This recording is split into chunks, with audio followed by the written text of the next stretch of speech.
Hi everyone, welcome. So this will be a review for the recently released TinHiFi T1S.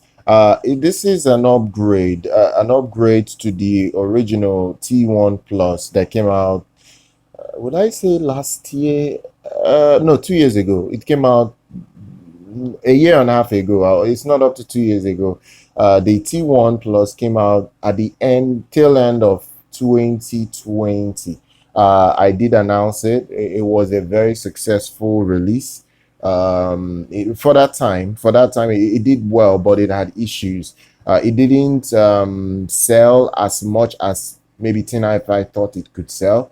And it boiled down to its very lackluster tuning. The tuning on that set wasn't that good, and it pretty much it sold at the beginning, but pretty much died off really quickly. So now TinHiFi has gone back to the drawing board to release this and retune it to get the best out of the driver they put in here. Now, first of all, before we go on, a big thank you to Lin. So they sent this out to me for review. I will give you guys my honest opinion. Nothing is biased. If I like the product they send to me, I will tell you I like it. If it's not that good, I will tell you it's not that good. So check the link in the description to buy from them if you're interested. Now let's go on to the build. It's still using the same shell as the original one. Now the original is no longer with me. I gave it out to a friend after I was done testing it, so I don't have the original again with me, but I definitely remember the sound tuning of the original. I did a review on this channel for the original, so you go back and maybe search for my old videos, you'll see the original T1 Plus. The T1S, on the other hand, has the same shell. Like, there isn't much of a difference. It's still using the QDC cable style. The cable it came with, I really no, the cable is, to me, trash. I don't like these thin little cables that come with all these budget earphones. I really do not care about this type of cable. As you can see, I'm using an 8-core cable. It's a very special 8-core cable. It has a mic. And the reason I went for something that had a mic is because when you look at the price tag of this earphone, it is $20. You do not waste a lot of money on cable just to upgrade a $20 earphone. It's not necessary. So what I went for is what it is necessary for this particular earphone, which is, for me, I think is good enough, more than good enough. So the cable, it's not expensive. You could buy the cable for $15.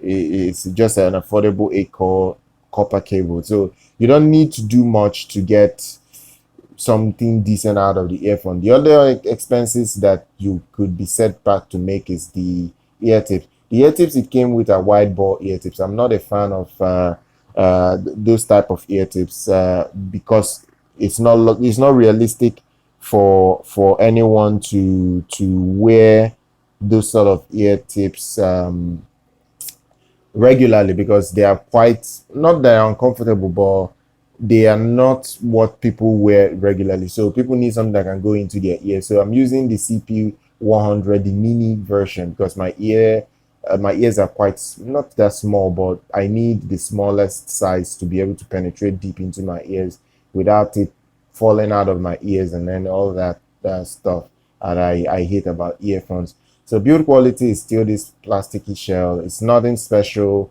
It's okay. But the main thing most people will care about is sound quality. Is the sound quality good? If the sound quality is good, every other thing is pretty much understandable. And then let's go to the sound quality. And in terms of sound quality, I would say this is a well-tuned V-shaped earphone. It's a very well-tuned V-shaped earphone. Let me put it this way. It's a very well-tuned V-shaped earphone, but there is not crazy emphasis on any major frequency register like that. Like, it can do treble very well. It can do bass really, really well, because the bass is elevated on this. I've not seen the graph of this earphone, but from what I can hear immediately, I can tell this is a very well-tuned V-shaped earphone. It is fun. Listening to this, it's pretty much like listening to a mini version of the IBasso IT00. Like, The IT00, I love the earphone. In fact, till date it's still my favorite earphone for many reasons. Now I understand I have the Olinas, but when you listen to the IBasso IT00, there's one thing that just comes to your mind, and that is to laugh, because it just puts a smile on your face when you listen to this sort of high quality sound with incredible bass performance for the price. For the price, is a lot more expensive than this. But when you listen to this, you would want a set that can do that, close to that, not on the level of this. This is incredible. This thing is competing with $200+ earphones easily. But if you want something that can mimic it small in a small manner, but not on that level, then go for this new TinHiFi T1S, because this earphone is highly well tuned. The flaws of the original was muddy, didn't have detail, didn't have the precision in clarity that you can expect from any even very mediocre earphone these days. It didn't have that, and it really ruined that particular earphone and the experience that you were pretty much supposed to get. So the TinHiFi, the original one, the T1 Plus, it failed just because the tuning wasn't good. It had nothing to do with the earphone itself. One thing I can give this earphone credit is that because the shell is pretty much similar to the original, it's very lightweight. The one thing I credited the first one was that I like the comfort to a certain extent. It's not it's not even on the level of the Olina in comfort. Like, the Olina is incredible. I have yet to wear any earphone that is as comfortable as that particular earphone. It's just nuts how incredible it's comfortable. And I need earphones that are comfortable, because my ears, I'm very sensitive to very uncomfortable earphones in general. I don't like uncomfortable earphones.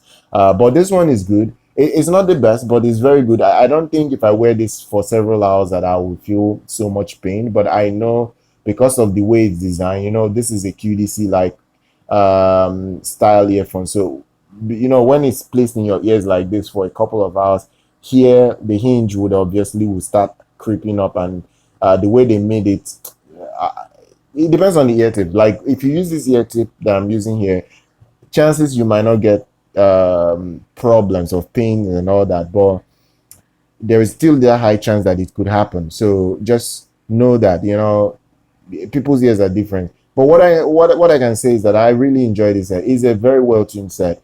I don't have any problem with the tuning. This set is by far a better set than the original T1 Plus. The T1 Plus had a lot of flaws. It had a lot of issues that it had tuning wise.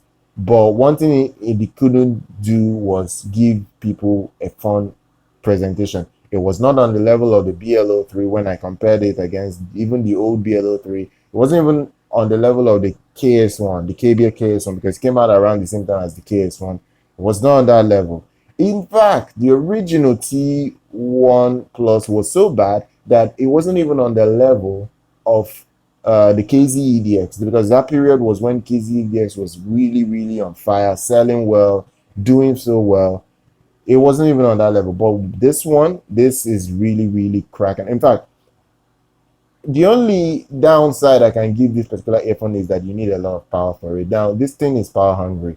It's using a beryllium coated driver, so it needs power. Even the original needed more power than this, but this thing needs power, because even running with a dark amp, I need to run the dark amp higher, much more higher than I'm running the Olina or my other earphones. And the Olina needs power, but this thing needs more power than the Olina, and this is just a $20 set. Just be warned that if you buy this set, you need power. You really do need power. And the more power you give it, the more it performs. And it's really nuts how this thing is performing, because when you listen to sets that need power, you start understanding why some earphones are power hungry, because when you give them the power, they perform very well. So I will say this: buy it, but know that you need power. That's one thing I will tell you from the get-go. Don't buy it and think if you plug it to your smartphone, it's the be all end all, you've gotten the best sound. I don't think so, because just hooking it up to my LG phone, my LG V series phone, I could tell that I needed more power, especially when listening to music. It was there. It really you could tell. But if you turn the LG into high impedance mode, of course, the power will come up and you'll be able to get a better experience in high impedance mode from your LG phone. But you will certainly need a DAC amp, a USB amp, anything possible. For instance, you could use a dongle. It works very well. This is a Shanling dongle, UA1 Plus, the latest one. You can use this one. You can pair it up with a dongle like this or a DAC amp, Bluetooth DAC amp. It will work very well. But just know that it needs power, 80 milliwatts and above and all that. That's definitely what it will require to play very good sound. But I love the tuning. It is a fantastic earphone, and that is my review for the new TinHiFi T1S.